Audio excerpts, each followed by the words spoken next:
makan roti manis. Makan roti manis.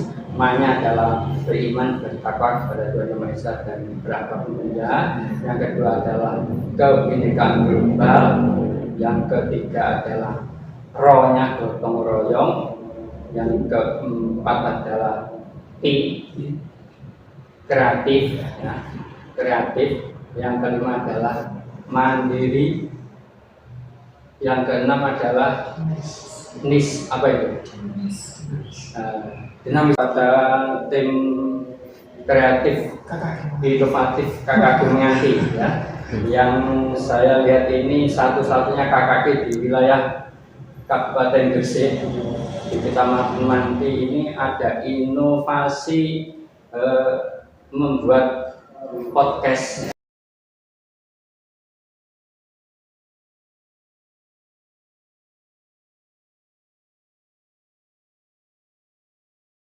Assalamualaikum warahmatullahi wabarakatuh. Waalaikumsalam warahmatullahi wabarakatuh. Jumpa lagi dengan channel kami KKG MI Menganti. KKG MI Menganti, warnailah sekelilingmu dengan kebaikan. Alhamdulillah, pada video kita kali ini kita kedatangan seorang tamu penting di Kecamatan Menganti. Beliau adalah pengawas dari Madrasah Hidayah Kecamatan Menganti. Selamat pagi Pak Suwandi. Ya, selamat pagi Pak Ahmad Zaini. Bagaimana kabar Pak Suwandi? Alhamdulillah baik. Alhamdulillah baik. Pada video kita kali ini kita akan belajar banyak dengan Pak Suwandi. Baiklah, Pak Suwandi, betul nggak Pak Suwandi? Ya, betul. Saya melihat jenengan itu namanya Pak Suwandi Muiz, betul? Ya, betul. Ya, betul. Pak Suwandi Muiz. Itu nama yang ada di Facebook mungkin. Itu ada sejarahnya. Itu di luar. Ya. Jadi nama Muiz itu dari nama lengkapnya Abu Muiz diperoleh dari Taman itu panutan dari pondok dari PGA. Ini langsung lengkap. Yang Suwandi itu adalah nama yang sejak kecil yang terpakai di ijazah. Karena ketika di wilayah Gresik ini orang sama bingung kalau ada yang datang ke alamat rumah saya di Gresik itu mencarinya nama Pak Suwandi. Padahal orang di Batara, di kampung Batara itu rumah itu juga banyak mengenal saya dengan nama Pak Muiz. Sehingga orang itu kadang mencari nama Pak Suwandi, akhirnya tidak ketemu rumah saya, kembali pulang lagi. Malah yang kan Karena membingungkan, akhirnya saya gabungkan saja jadi nama Suwandi dan Muiz gitu. Berarti sejarah dari nama Pak Suwandi. Pak Suwandi. Untuk nama formalnya Pak Suwandi. Pak Suwandi, ini kami dari KKG Menganti ini ingin tahu lebih banyak Pak Suwandi terkait dengan, tapi sebelumnya tolong dijelaskan secara singkat dengan ini sudah berapa lama menjadi pengawas dan sebelumnya menjadi apa, mungkin dengan ya nanti kita semuanya yang tahu bagaimana perjalanan dan buat motivasi buat kita semuanya. Ya, terima kasih Pak Ahmad. Ini panggilannya Pak Ahmad, Pak Pasien ya. Sebelumnya saya memang perlu mengenalkan diri karena katanya kalau tidak kenal maka tidak tak saya ya. Nama saya adalah Pak Suwandi, kelahiran dari Jawa Tengah ya. Kemudian pada tahun 96 itu diterima menjadi PPNS oleh negara. Ya. Pertama adalah di MI Negeri 2 Gedung Sekar Menteng. Kemudian berlanjut sampai tahun 2004, kemudian 2004 sampai 2011 itu saya dipetik dulu di MTS Wali Songo. Kemudian pada tahun 2011 saya mulai masuk menjadi pengawas madrasah. Saat itu masih merangkap ya pengawas madrasah, juga pengawas guru agama di SD, MI, TK dan RA di Kecamatan Kedamaian yang merangkap. Seperti itu dulu. karena jumlah pengawas yang masih minim. Kemudian pada tahun 2015 putaran mutasi saya di Balumanggang. Kemudian pada tahun 2019 putaran mutasi lagi ke Kecamatan Bukit Sampean. Kemudian setelah dari Bukit Sampean putaran mutasi pada tahun 2022 akhir kemarin ini sudah tidak merangkap ya. Di Balumanggang itu masih merangkap, tapi dengan RA ya, dengan RA untuk dulu agamanya sudah dipisah ya, ada pengawas sendiri. Kemudian di Kecamatan Bukit Sampean masih sama. Kemudian sekarang ini sudah khusus MU madrasah ya, madrasah tidak ya, di Menganti dan di Benceng. Di tahun ini juga jumlah pengawas ya minim, ya masih minim, tapi sudah lumayan dibanding dengan 2011 dan 2015 ya. Sekarang khusus pengawas madrasah ya, kebetulan ini di wilayah Benceng dan Menganti. Di Menganti ini ada 2 pengawas madrasah, saya dan Pak Fauzan. Kalau Pak Fauzan sendiri dari mana Pak? Pak Fauzan ini dari mana? Pak Fauzan itu dari Bawean. Dari Bawean. Insya Allah sebelum di Menganti itu awalnya di Seterungi, terus di Manyar, terus di Kedamian, sekarang di Menganti sama saya. Intinya di Menganti ini untuk jenjang madrasah ya, ini sudah ada pengawas ya? Ada 2 pengawas betul. Itu gimana Pak? Dengan jumlah madrasah Hidayah di Menganti yang berapa Pak? Jumlahnya 25 madrasah Hidayah. Nanti dibagi 2 gitu. Pak Fauzan yang 15, saya yang 10 ditambah Benceng. Benceng 6. Pak Suwandi sekarang ini semakin banyak digaungkan sama Kementerian Agama bahwasanya madrasah Hidayah sudah harus menggunakan kurikulum merdeka. Coba kami mau sekilas Pak Bupati, kurikulum merdeka itu bagaimana Pak? Begini Pak Ahmad Zaini ya, Pak Zain ya. Memang Kementerian Agama juga tidak mau ketinggalan terhadap akan adanya penerapan kurikulum merdeka atau disingkat IKM, implementasi kurikulum merdeka, yang pada inti fokus pelaksanaan itu insya Allah adalah tahun 2024.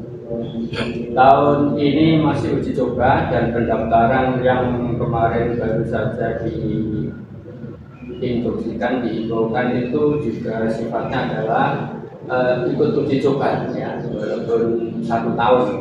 Kalau yang di Kementerian Tetangga, Kemendikbud ini sudah tahun kemarin sudah mulai uji coba, mulai 2021. Untuk Kemenak tahun ini ada uji coba itu hanya 6 lembaga yang 2021, 2022 ya. 2022, 2023 ini Cuma baru 6 ya, baru 6 yang untuk negeri. Menghenti mungkin belum ada.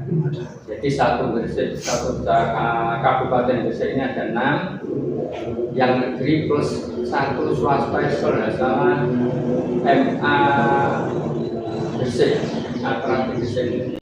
Tahun ajaran 2022-2023 Gresik masih 6 lembaga, Menganti belum. Untuk tahun ajaran depan Pak, di 2023 sama 2024, apakah nanti Menganti juga kena sasaran untuk implementasi kurikulum merdeka? Untuk tahun 2023-2024 ini kemarin setelah instruksi himbauan mendaftar itu insya Allah Menganti sudah daftar semua dan Kabupaten Gresik sudah ikut mendaftar semua. Secara nggak langsung 2023 sudah harus menerapkan. Iya, mendaftar sifatnya kan uji coba ini Pak. Mungkin Pak Ahmad Zaini. Jadi nanti pada tahun 2024 itu akan ada evaluasi dari Kemendikbud ya. apakah nanti atau dari titik mana nanti yang ada perbaikan terus kemudian diterapkan secara total ya.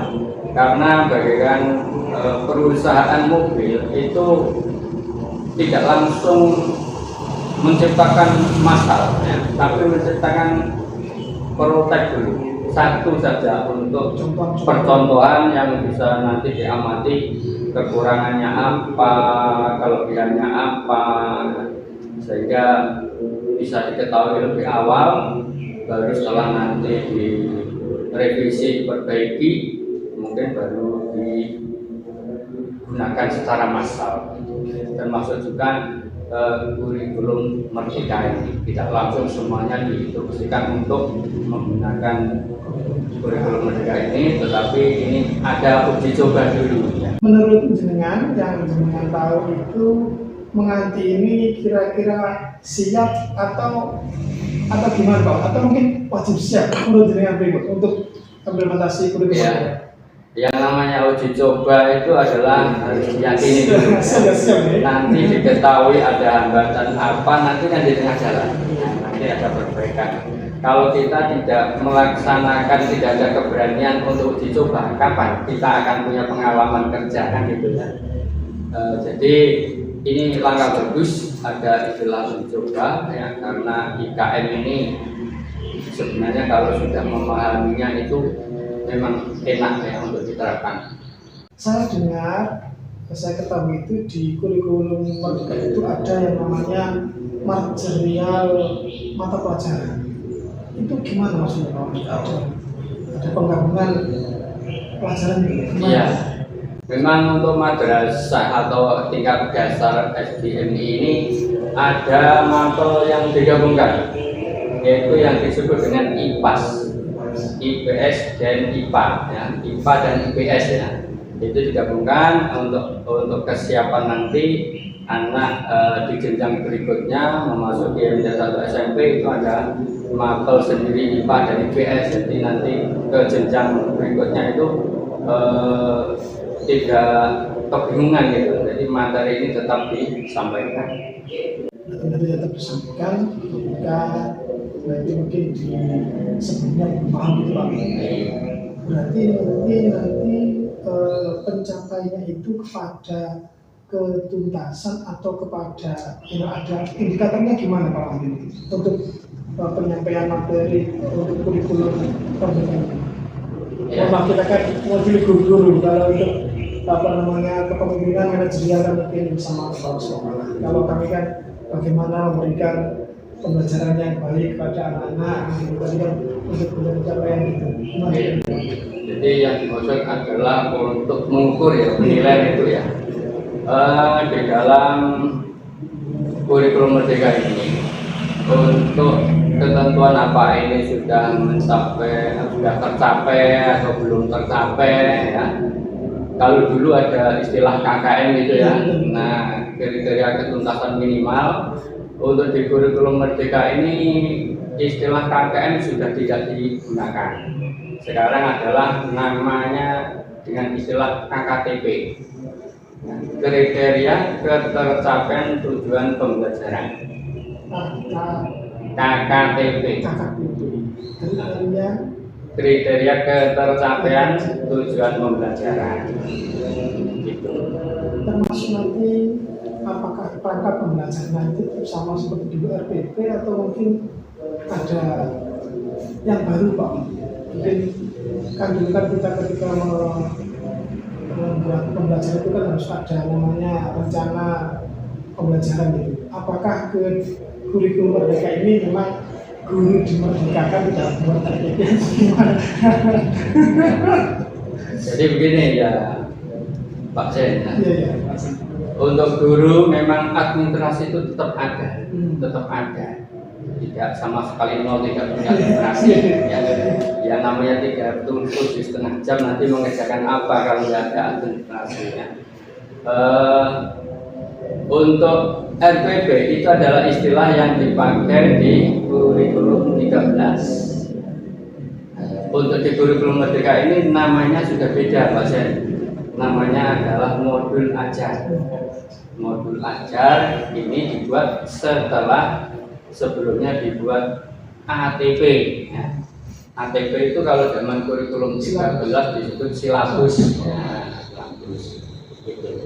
ATP kemudian modul ajar. Tapi masih ada namanya program semester sama tambahan atau ada atau belum ada? Ya, program semester itu tetap ada sesuai dengan yang diprogramkan oleh madrasah. Oleh karena itu madrasah tidak perlu khawatir terhadap kekurangan jam itu, karena madrasah punya kewenangan untuk mengatur menyeting jam. Anak yang disabilitas kemudian nanti mendapatkan remedial secara tidak langsung, berarti kan nanti untuk penilaian itu kan guru ini harus menyiapkan mungkin tidak hanya satu macam penilaian di bawah dia. Ada penilaian apa?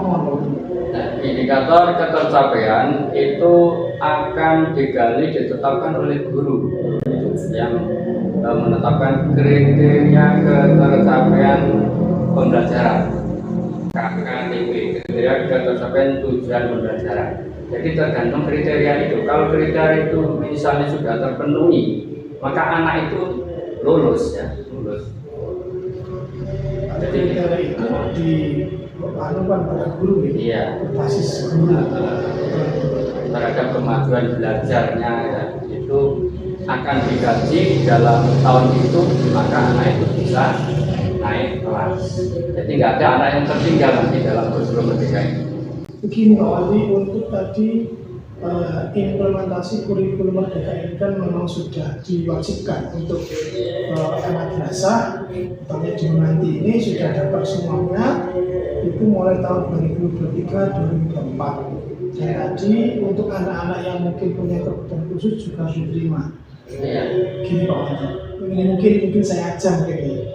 Apakah tidak ada nanti permasalahan di belakang? Mohon maaf, misalnya ada anak yang disabilitas di satu pihak yang mungkin diterima dalam satu, apa nggak terjadi bully atau gimana ini Pak Wali? Gimana nih?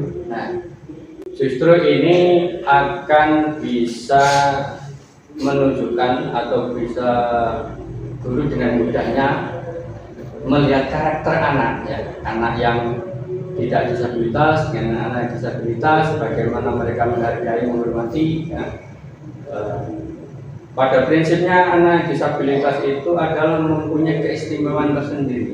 Jadi nanti kemajuan belajarnya seperti apa, maka gurunya itu akan bisa menentukan kemajuan pembelajaran.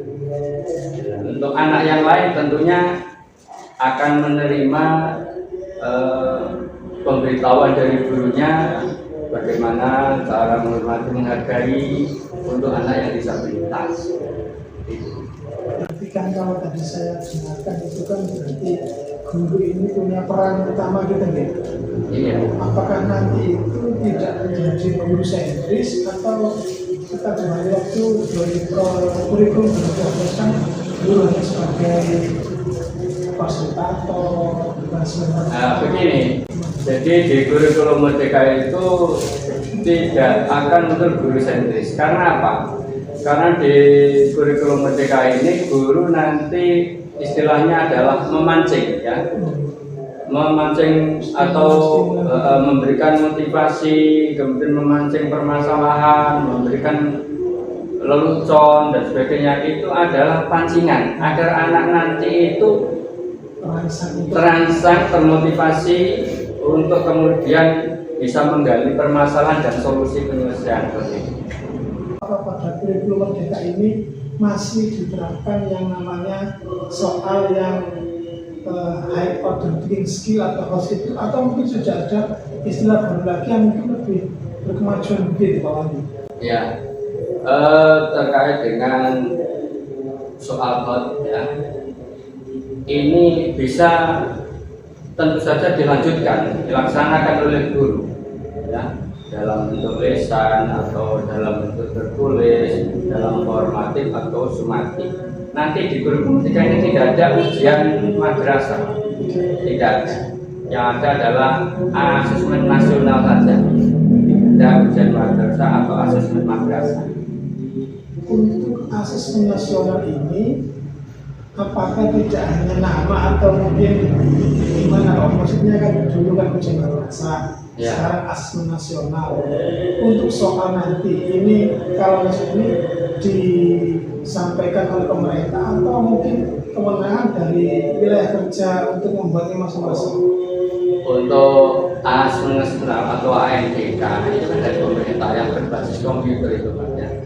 Untuk ujian madrasah itu adalah yang kemarin-kemarin dilaksanakan di madrasah masing-masing. Yang sekarang itu bernama asesmen madrasah, sebelumnya adalah ujian madrasah ya. Itu insya Allah pada tahun pelaksanaan kurikulum merdeka itu sudah tidak.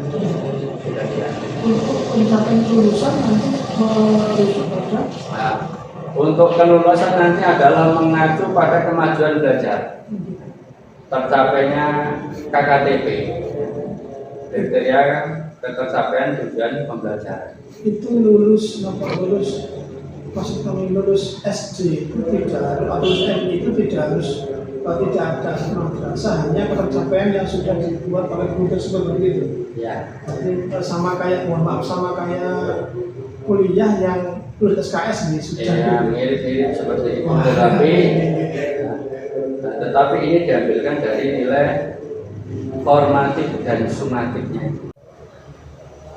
Selanjutnya Pak Wandi, ini saya mendengar ternyata di tingkat madrasah ibtidaiyah, di tingkat dasar itu ternyata ada pembagian. Ternyata ada pembagian. Itu gimana Pak Wandi? Yang saya tahu bahasa fase-fase gitu. Itu gimana Pak Wandi pembagiannya? Ya begini Pak Jen, untuk kurikulum merdeka ini memang pembelajaran dibagi sistem fase-fase. Ada fase pra, yaitu untuk anak TK RA kelas B.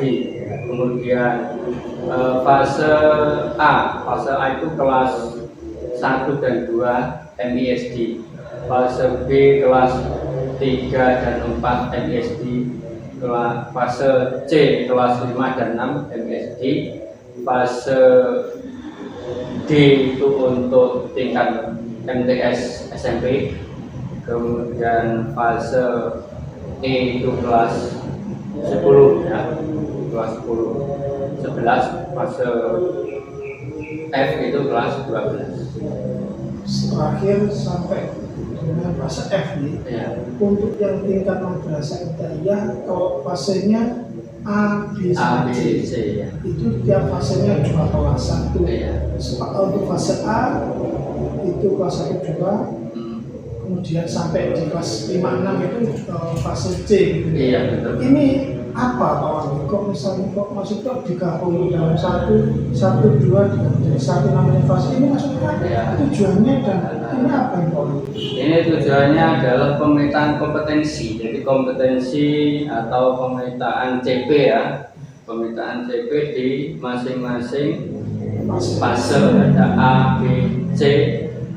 Ini agar lebih mudah atau penyederhanaan untuk pelaksanaan sistem pembelajaran kurikulum merdeka. Berarti CP itu, mohon maaf, CP itu ditempuh selama fase tersebut. Ya, ada pemetaan di fase A, CP-nya berapa, fase B, fase C, dan seterusnya.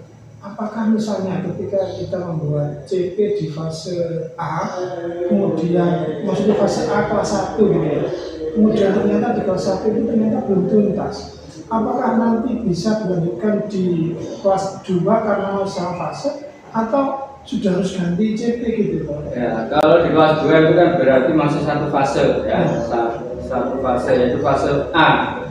Nah, maka bisa diselesaikan sampai di kelas 2 bisa, karena itu kan belum habis fase. Tetapi jika ada pertanyaan misalnya apakah bisa dari kelas 1 naik ke kelas 2, bisa. Karena untuk naik itu adalah dengan KKTP memperhatikan kemajuan pembelajaran anak. Jadi kalau ada kemajuan pembelajaran, bisa anak itu naik ke kelas 2. Untuk usianya gimana Pak?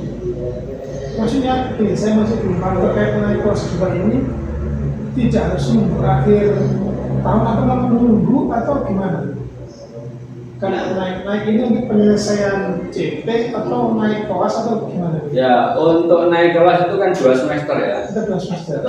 2 semester, jadi nanti anak itu ada istilahnya melihat hasil kemajuan belajar ya, dari tes formatif dan sumatifnya.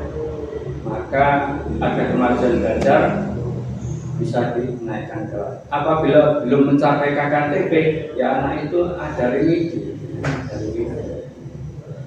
Ada perbaikan untuk poin-poin tertentu agar anak itu tercapai KKTP-nya. Untuk KKTP ini berarti per fase, atau per kelas. Pencapaian yang sebagai KKK ini per kelas atau per fase? Per fase. Berarti nanti untuk pencapaian itu fase 1, kalau nggak selesai kelas 1 bisa dilanjut kelas 2. Iya. Sampai seterusnya sampai kelas 5. Tolong jelaskan kepada kami ingin tahu apa itu form belajar. Iya, Mas. Di dalam kurikulum Merdeka ini ada istilah platform Merdeka Belajar gitu ya. Ini adalah keterkaitan dengan teknologi ya. Teknologi yang disediakan untuk guru, untuk kepala agar digunakan dalam belajar maupun mengajar. Apakah ini ada hubungannya dengan yang pernah dengan share di grup proposal itu kan akun digital Ya, MSD ya. Apakah ada hubungannya itu? Ini termasuk itu adalah menyikapi teknologi yang dibutuhkan oleh guru, kepala, ya termasuk pengawas itu menggunakan itu. Jadi nanti kegiatan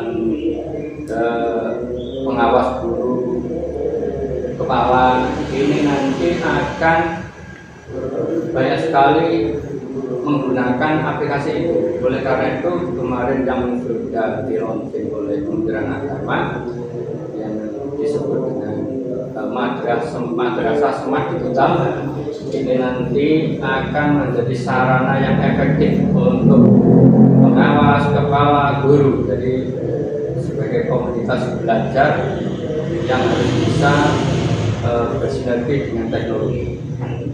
Oleh karena itu kemarin itu sudah saya share dan saya himbau semua kepala madrasah untuk segera mendaftarkan diri. Guru-guru juga yang begitu segera mendaftarkan diri sehingga nanti pada waktu yang tepat akan bisa digunakan bersama-sama. Materi bisa juga diakses dari itu, termasuk bisa juga rapat-rapat ya itu bisa melalui aplikasi meeting ya. Melalui madrasah smart digital.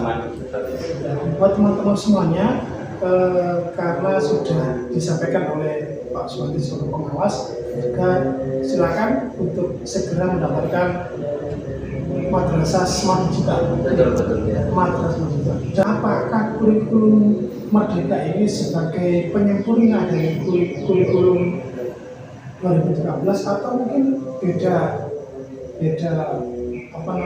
kurikulum atau bagaimana? Ya begini Mas Zain ya.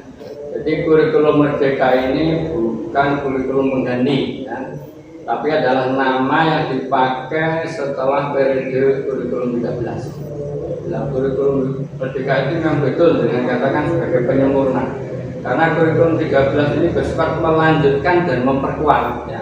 Memperkuat kurikulum yang sebelumnya. Bedanya di kurikulum yang baru ini, yang kurikulum Merdeka ini ada titik penguatan yang disebut dengan profil pelajar Pancasila. Kalau yang kurikulum sebelumnya itu hanya bernama penguatan pendidikan karakter itu belum diagendakan khusus alokasi waktu. Tapi untuk yang kurikulum merdeka ini di dalam strukturnya muatan pembelajarannya itu sudah ada alokasi waktu sendiri untuk penguatan pelajar Pancasila. Nah, kurikulum merdeka ini adalah memang seharusnya harus lahir ya. Karena keputusan presiden itu berbunyi bahwa kurikulum itu direview setiap 10 tahun sekali ya, 10 tahun sekali. Kalau kurikulum 13 itu lahir efektif formalnya adalah 2013, sekarang ini sudah tahun 2023 ya, berarti sudah 10 tahun. Oleh karena itu kemarin sudah dilaksanakan uji coba terkait dengan kurikulum merdeka, itu bagus sekali. Nanti kurikulum ini tepatnya pada dilaksanakan tahun 2024 sudah banyak memahami, sudah banyak dimengerti terkait dengan kurikulum yang akan lahir ini. Ya, tepatnya nanti akan digunakan pada tahun 2024 setelah mengalami evaluasi oleh Kemenristek. Ini sangat menarik terkait opsi-opsi. Ini yang opsi yang di kurikulum merdeka ini. Ada perbaikan di bagian mana mungkin ya? Nek pembatalan insya Allah tidak ya, karena kurikulum ini sudah 10 tahun ya. Sudah waktunya lain, dan kurikulum merdeka ini tidak menggantikan, tapi hanya melanjutkan dan memperkuat. Ya, itu saja. Nanti banyak opsi-opsi yang dipilih berdasarkan kurikulum merdeka ini. Maksudnya gimana opsinya? Kurikulum merdeka ini adalah ada opsi sejumlah 3 ya, yang disebut dengan yang pertama mandiri belajar ya, mandiri belajar. Yang kedua adalah mandiri berubah. Yang ketiga adalah mandiri berbagi. Mandiri belajar, mandiri berubah, dan mandiri berbagi. Ya, ini adalah opsi ya, yang nanti setelah dengan dalami ya, opsi ini memberikan kesempatan memilih itu karena apa? Nah, kalau jenengan baca dokumennya yang sudah berkali-kali jenengan sebagai guru menganti, insya Allah sudah ikut ini ya, terkait dengan bimtek-bimteknya, itu nanti akan mengetahui lebih dalam, dan insya Allah tidak akan kesuhu dari kurikulum ini kaya gak ngenakno di depannya, tidak begitu kan? Ya. Insya Allah kurikulum ini akan lebih mengenakkan kepada kita, kepada guru-guru. Tentu saja harus dibarengi dengan teknologi itu tadi. 6 komponen ini dihafalkan. Nah, ini karena menjadi titik kelebihan dari kurikulum merdeka, yaitu profil pelajar Pancasila yang disingkat menjadi makan roti manis. Nah kan ini singkatannya. Ini kemudian dijabarkan dengan pendekatan, yaitu budaya sekolah. Dan sekolah itu adalah pembiasaan. Yang kedua, ekstrakurikulernya. Yang ketiga adalah intrakurikuler. Intrakurikuler ini nanti adalah yang ada CP-nya, yaitu Permendikbudristek nomor 033 tahun 2022, yang itu nanti dijabarkan menjadi TP, ATP, dan modul ajar. Kemudian yang keempat adalah P5-nya itu proyek penguatan profil pelajar Pancasila. Yang ini sebenarnya kalau sudah dihafal konsep dasar ini, mereka akan lebih mudah nanti menjabarkan kurikulum merdeka dan tidak akan pesimis. Kurikulum merdeka itu seperti apa ke depan, itu nanti akan sangat mudah untuk ke depan. Kemudian saran yang kedua adalah kepada tim kreatif, kakak inovatif KKG Menganti ya. Yang saya lihat ini satu-satunya KKG di wilayah Kabupaten Gresik di Kecamatan Menganti ini ada inovasi membuat podcast ya. Ini sebuah inovasi yang luar biasa menurut saya karena ini menunjukkan keterampilan edit video, keterampilan tata ruang, ini bagaimana peletakan posisi narsum maupun protokolnya, mau kemudian bagaimana penyinaran yang baik ya, itu akan selalu dipelajari, termasuk dengan selalu ada kegiatan narsum yang diundang. Artinya KKG di sini di Menganti akan lebih luas, selalu teraliri ilmu-ilmu yang baru dan baru up to date ya itu. Jadi saya sangat mengacungkan jempol luar biasa untuk KKG Menganti. Salam guru inovasi untuk KKG Menganti, maju terus ya. Terima kasih. Terima kasih Pak Andi, teman-teman sekalian.